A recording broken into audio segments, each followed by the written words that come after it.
Salut tout le monde et bienvenue à l'épisode 5, La famille, le podcast immobilier. Je suis très content des feedbacks que j'ai des gens. C'est très positif. Il y a plusieurs clients qui sont servis des derniers podcasts, des derniers épisodes, surtout celui sur la normalisation du marché. Et je suis très content que ça vous serve. Aujourd'hui, on va parler de processus d'achat. Moi, ça fait 8 ans que je suis courtier immobilier, là. J'ai quand même un bon bagage, j'ai de l'expérience, puis j'ai vu trop souvent des clients à rien savoir du processus d'achat, penser trop savoir de choses, puis pas faire les bonnes étapes. Puis je veux absolument vous éviter de faire les erreurs de certaines personnes que j'ai déjà vues. Fait que mon but avec l'épisode 5, c'est d'éviter des erreurs, des pertes financières, un manque de connaissances, puis c'est pour ça que je fais l'épisode aujourd'hui. Donc, la première chose, la première étape, et on va y aller par étapes, là, du début jusqu'à la fin de votre projet immobilier. La première chose que vous devriez faire, c'est ramasser la mise de fonds. Parce que, ben, il va falloir que tu le payes, hein, ce prêt hypothécaire-là. Il faut que tu ailles de l'argent déjà en banque.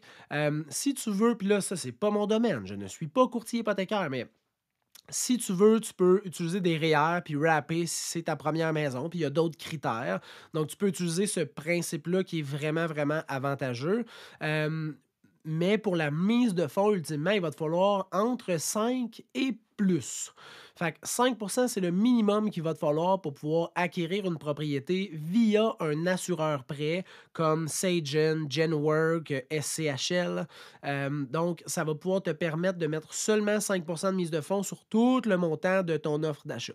Si tu as pensé, par exemple, que la banque, la caisse, là, l'institution financière qui va te prêter l'argent, va vouloir que tu ailles 1,5 de plus que la mise de fonds. Donc, il te faut ultimement comme 6,5 pour que tu puisses passer quand tu vas faire ta demande de prêt hypothécaire. Fait que de ramasser le cash pour acheter ta maison, là, c'est la première étape. Avant même de rencontrer un courtier, de visiter, de regarder Centris, de fouiller, ramasse-toi ton argent. Après ça, rencontre un courtier immobilier. Deuxième étape. Fait que tu vois, je gardais ça. J'aurais pu le dire en premier, mais la première étape, c'est vraiment d'avoir d'argent pour pouvoir payer ton projet. Mais après ça, rencontre un courtier immobilier. Puis là, je sais, je vais avoir l'air d'un gars qui prêche pour sa paroisse, mais c'est excessivement important parce qu'il va t'aider à structurer ton projet, il va automatiser tes recherches, puis il va te mettre en relation avec des gens de confiance avec lesquels il a travaillé au fil des dernières années. Fait que, tu sais, moi, ça va faire 8 ans que je suis courtier immobilier. Ça fait 8 ans que je travaille avec différents professionnels, des inspecteurs, des courtiers hypothécaires, des spécialistes hypothécaires, des gens qui font des traitements d'eau. Fait que tous ces professionnels-là, il y en a que j'ai trouvé que le service n'était pas nécessairement on point. Fait que je ne vais pas les référer, mais les gens avec lesquels j'ai eu une bonne expérience, que mes clients ont eu une bonne expérience, autant relationnelle qu'au niveau du produit. Fait exemple, tu sais, un bon taux hypothécaire, des bons conseils hypothécaires, mais aussi une bonne relation avec l'humain qui te conseille. Ben là, à ce moment-là, moi, je vais te référer à ces gens-là parce que je le sais qu'ils vont offrir un bon service. Puis trop souvent, pas trop souvent, mais ça arrive régulièrement que les gens vont pas nécessairement se mettre en relation avec des gens en qui j'ai confiance, puis j'ai l'habitude de travailler, puis ça va rarement bien. Puis je vais vous l'expliquer dans la troisième étape, là. La troisième étape, c'est de faire une préqualification hypothécaire. Donc, une préautorisation hypothécaire pour voir, selon ton salaire, ton taux d'endettement, ta solvabilité, combien tu peux te permettre en termes de prix d'achat. Fait que ça, là, c'est excessivement important parce que c'est avec ce montant-là, puis ces paiements, ce scénario-là, que tu vas dire, OK, parfait, ben, je veux me permettre une maison de X prix, je peux me permettre une maison d'un prix Y. Fait que, mettons, tu peux peut-être te permettre 400 000, mais tu veux te permettre 300 000 parce que il n'y a pas juste ça, les paiements hypothécaires dans une vie. Il y a d'autres choses que de payer ta maison. Fait que ça, c'est important de le faire au début. Quand je te parlais plus tôt qu'on va pouvoir structurer puis automatiser tes recherches, ben, en rentrant un montant à l'intérieur du système automatisé, ça va donner toutes les propriétés qui fonctionnent dans tes critères. Si on ne met pas le bon montant, ben, tu vas voir des maisons que, ultimement, tu ne voudras pas ou tu ne pourras pas te payer. Fait que ça, c'est important, la préautorisation hypothécaire. Puis quand je vous parlais d'être en référence avec des gens en qui j'ai confiance. C'est parce que le dossier est vraiment plus facile à gérer dans cette situation-là. Parce que moi, j'ai une communication facile. Exemple, avec le spécialiste hypothécaire, le courtier hypothécaire, on se parle régulièrement. Fait que je sais, il est rendu où ton dossier, qu'est-ce qui est à faire. Il va m'appeler pour me donner un suivi. Fait que ça va être facile pour moi de tenir la barre de la transaction, puis de savoir où ce qu'on s'en va, puis de donner une bonne direction. Puis si on a besoin d'avoir une extension de délai ou si on a besoin de te faire une demande particulière au propriétaire ou d'avoir des informations, ça ne va pas prendre une journée. Il t'envoie la demande. Là, après ça, toi, tu m'envoies la demande. Là, après ça, moi, j'envoie la demande au courtier, mettons, du vendeur. Là, après ça, le courtier du vendeur, Tu comprends, là? C'est que c'est beaucoup plus rapide. Fait que, tu sais, cette personne-là va juste m'appeler, va dire: Hey Frank, j'aurais besoin de telle affaire. Tu sais, es-tu capable de me sortir ça rapidement? Oui, parfait. Je m'arrête sur le bord de la route. Je te pogne ça, je te l'envoie. Ça accélère le dossier énormément. Puis, tu sais, ça m'est arrivé il n'y a pas longtemps où on a accepté. Moi, je représente le vendeur. L'acheteur est représenté par un courtier, fait sa demande de financement. Puis, il était préautorisé, mais parce que le dossier de préautorisation avait été mal monté, quand on a fait la demande officielle d'autorisation hypothécaire pour la propriété sur laquelle on avait une offre d'achat acceptée, ben tout d'un coup, là, il s'est rendu compte qu'il y avait une tâche à son crédit puis qu'il ne pouvait pas passer au crédit. Tu sais, ça, là, ça peut se prévoir d'avance. Quand le spécialiste, le courtier hypothécaire, fait bien sa job, il va faire ces recherches-là d'avance, puis il va tout de suite pouvoir dire ça ne fonctionne pas, tu as X tâches à ton crédit, fait on ne peut pas pour l'instant te produire une préqualification hypothécaire parce que ça ne passera pas. T'sais. Selon ton budget, je veux dire, ton salaire, ton endettement, ça marche. Mais selon ton historique de crédit, ça vient tout chier. T'sais. Fait que ça, on aurait pu l'éviter si cette personne-là avait été mise en relation avec un professionnel en qui on avait confiance puis on sait qu'il monte bien le dossier. Mais là, on a perdu 21 jours, on a accepté l'offre, là, ça a niaisé au financement, on avait 14 jours pour le faire, là, on a fait une extension, puis finalement, ça n'a pas marché non plus. T'sais. Fait que d'avoir une collectivité de professionnels qui travaillent ensemble main dans la main puis qui se connaissent pour t'aider dans ton projet, c'est vraiment quelque chose qui est un gros, gros, gros, gros plus. Puis ta préautorisation hypothécaire, by the way, il faut qu'elle soit relativement assez récente parce que là, on l'a vu dans la dernière année, hein, on est dans l'année 2022 présentement. Il y a eu des hausses de taux. Fait que s'il y a des hausses de taux, bien, ça veut dire que ton pouvoir d'achat est plus faible, il diminue. Fait que si tu pouvais te permettre 350 000, il y a une hausse de taux d'1 %, ça se peut que tu puisses juste te permettre 325 000. S'il y a une autre hausse de taux d'1 %, ça se peut que tu puisses juste te permettre 305 000. Fait que c'est important d'avoir une préautorisation qui est récente. Puis, il ne faut pas non plus que tu ailles de modifications dans ta stabilité d'emploi. Ça m'est arrivé d'accepter une offre d'achat, puis assurément, j'ai probablement pas fait bien mes recherches. Là, tu sais, là, je prends 100 du blâme, mais la personne partait de Québec, s'en venait à Sherbrooke, fait sa demande, est préautorisée. Elle a l'argent, l'offre est acceptée, mais elle quitte son emploi de Québec pour venir à Sherbrooke, puis elle n'a pas d'emploi à Sherbrooke. Fait que c'est pas un transfert pour la même compagnie. Elle quitte son emploi, puis elle va s'en chercher une à Sherbrooke. Mais la banque a fait: ben non, je peux pas te prêter. Tu n'auras plus de job. Fait que, tu sais, tu n'auras plus de salaire. Fait que les informations sur lesquelles je me base pour te donner le prêt hypothécaire sont plus valides parce que tu quittes ton emploi.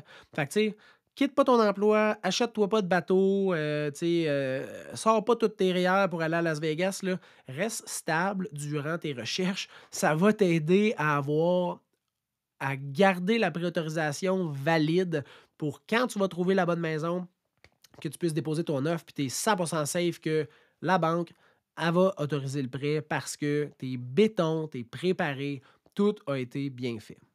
Une fois que tu as ramassé ta mise de fonds, tu as rencontré ton courtier immobilier, tu as fait ta préqualification hypothécaire, bingo mon chum, c'est là que c'est le temps de commencer les visites et c'est le meilleur bout. Là. Puis là, tu vas être en équipe avec ton courtier immobilier. Fait que Lui, il va avoir automatisé toutes tes recherches. Tu vas recevoir les alertes par courriel. Tu vas dire: «Hey Frank», ben là, il s'appellera pas nécessairement Frank, mais «Hey, on peut-tu aller visiter telle propriété? C'est quelque chose qui m'intéresse». «Oui, parfait». Il fait la demande de visite, c'est confirmé, il te renvoie un courriel, il dit: «Parfait, on se rejoint à 6 heures demain, on visite la propriété». Puis là, vous allez vous déplacer sur les lieux, puis là, vous allez faire équipe. Toi, tu vas te concentrer sur ton feeling, sur est-ce que tu aimes le quartier, est-ce que tu aimes la maison, est-ce que tu trouves ça sharp, est-ce que les divisions des pièces fonctionnent avec ta vie. Puis le courtier, lui, va se concentrer sur la vérification. La vérification du bâtiment, la vérification des documents comme la déclaration du vendeur, la vérification des installations, exemple, là, l'entrée d'eau, tu sais, si c'est un puits, est-ce qu'il y a un système de filtration, lui, il est là pour la sécurité. Est-ce que la propriété vaut vraiment ce qui est affiché? Est-ce que c'est quoi les comparables dans le secteur? Lui se concentre sur toutes les choses logiques, puis toi, tu te concentres sur toutes les choses émotionnelles. Parce que le courtier habitera pas l'immeuble, à moins que le courtier, ça soit ton chum, là. Mais sinon, le courtier habitera pas l'immeuble. Fait que lui, il va se concentrer sur tout ce qui est important, tout ce qui est factuel, puis toi, tu te concentres sur ton feeling. Est-ce que tu es bien? Parce que je te le dis, là, acheter une maison, c'est fucking simple. Faut juste que tu suives ton guts feeling. Si t'es ah, pas sûr, je sais pas, ça se peut que ça soit pas la bonne pour toi, tu sais. Mais si tu rentres, tu fais comme wow, hey, c'est hot, c'est nice, hey, je vois ça, on pourrait mettre ça là, hey, la chambre de peinture, on va pouvoir la faire directement dans Tu sais, des wow, des ah, des i, oh, ah, tous ces termes-là, là, c'est tous des trucs cool qui fait que, assurément, tu as un feeling, tu sais. Moi, quand je cherchais, j'ai vendu mon jumelé, puis on a vendu avant d'acheter. Puis là, on magasinait. Des fois, moi, je rentrais puis je faisais comme «Oh, c'est nice!» Puis là, ma blonde, elle faisait «Il y a aucune sacrement de chance qu'on achète ça, François. C'est sûr, j'habite pas ici.» Des fois, c'était l'inverse. Puis à un moment donné, on est rentré. Puis c'était une maison, là. La maison dans laquelle j'habite présentement, c'est rien de ce que je voulais, hein. Briques vertes, bardeaux verts, clapboard blanc, beaucoup de boiseries, des planchers des années 90 qui ont jauni, heu, des armoires en bois brun. C'est rien que je voulais. Moi, je voulais du moderne, des fenêtres horizontales, noires, c'est rien de ce que je voulais. Mais quand je suis rentré dans la maison, fuck, je savais déjà que c'était la mienne, tu sais. Puis je ne regrette pas, puis probablement que je déménagerai jamais de cette maison-là parce que je suis vraiment bien. Fait que ce feeling-là, là, si tu l'as quand tu rentres dans la maison, tu vas encore l'avoir dans 5 ans, dans 10 ans, dans 15 ans. Là, ça se peut que ta situation change, puis que tu aies besoin d'autre chose. Tu sais, si tu as 2 chambres à l'étage, puis tu as 2 enfants, ça se peut que tu veuilles 3 chambres à l'étage. Mais ça, c'est pas une question de la maison la maison convient juste plus à tes besoins, tu sais, mais le feeling, la maison, tu vas encore l'aimer. Fait que c'est super facile acheter une maison, fais juste te concentrer sur ton feeling. Après ça, tu as visité, tout fit, c'est le temps de faire une offre d'achat. Ton offre d'achat ne va pas être basée sur ton feeling cette fois-là, elle va être basée sur ta capacité financière. Fait que tu fais une offre si tu es capable de te permettre cette propriété-là.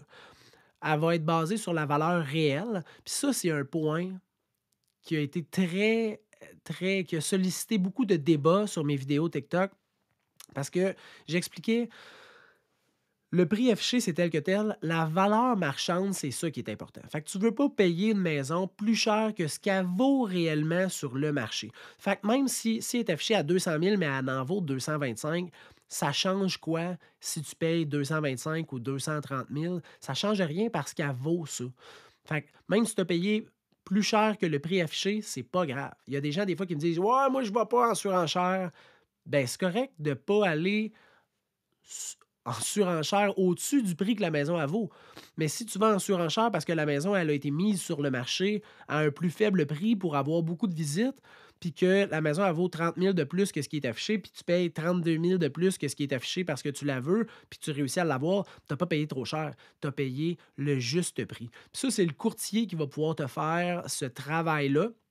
Il va prendre son outil, il va prendre Prospect, va faire une map, va mettre les critères, va regarder les propriétés similaires qui se sont vendues, puis il va pouvoir te dire la maison, présentement, sa valeur marchande, c'est X. Fait qu'on peut aller jusqu'à ça sans que tu payes plus que ce qu'elle vaut.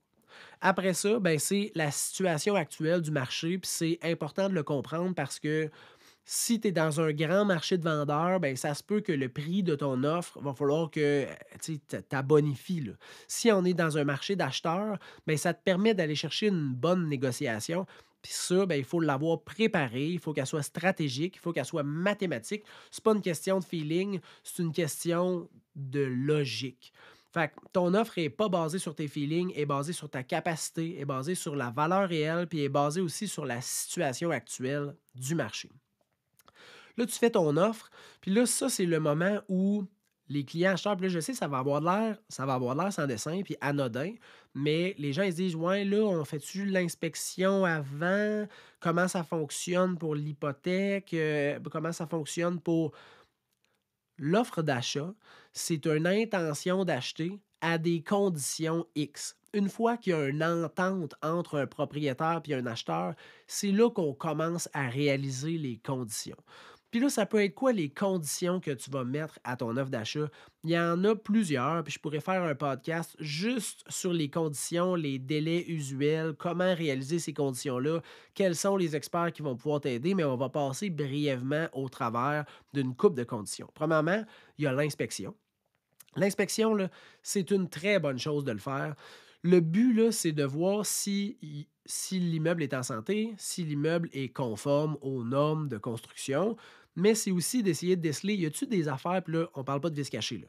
Y a-tu des vis que le propriétaire savait pas, que l'acheteur savait pas, que le courtier savait pas, puis que l'inspecteur est capable de déceler? Là, à ce moment-là, mais là, on fait comme, all right, man, mais tu sais, c'était pas dans ta déclaration du vendeur, c'était pas connu par moi quand je suis venu faire la visite, ça implique des coûts qui sont importants. C'est là que tu peux renégocier suite à une inspection. Sinon, l'inspection, elle sert à avoir un beau guide de maintenance sur la propriété qui t'intéresse. Tu gardes ce rapport-là, tu encercles des choses qui sont conseillées par l'inspecteur, puis graduellement, t'améliores le bâtiment que tu as acheté. Ça sert à ça, une inspection. Révéler des choses qui étaient inconnues lors de l'achat ou te donner un bon guide d'entretien pour les prochaines années.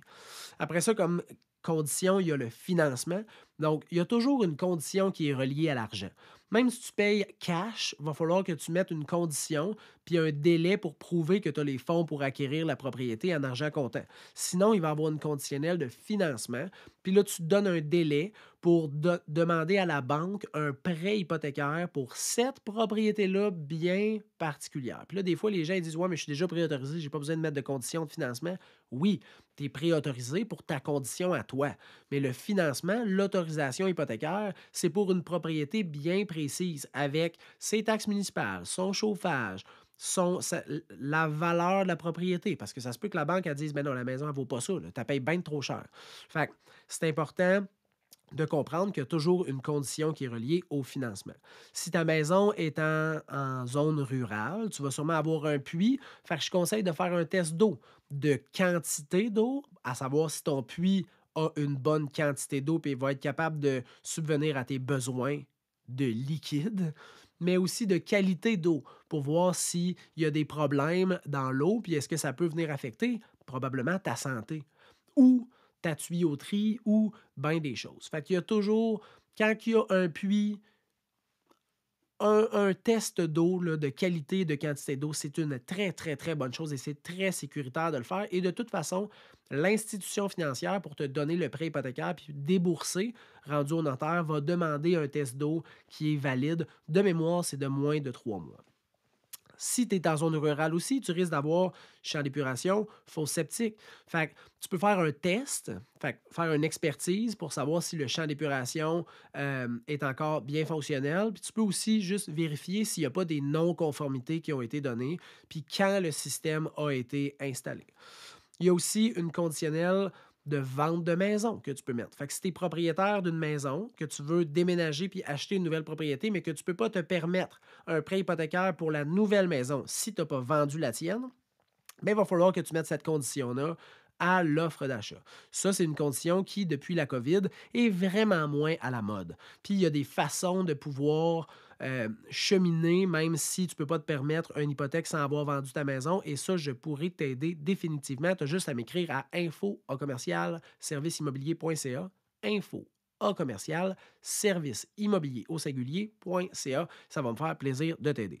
Il y a les inclusions-exclusions qui sont des conditions à l'offre d'achat, donc sont affichées sur Centris, sont affichées sur Internet.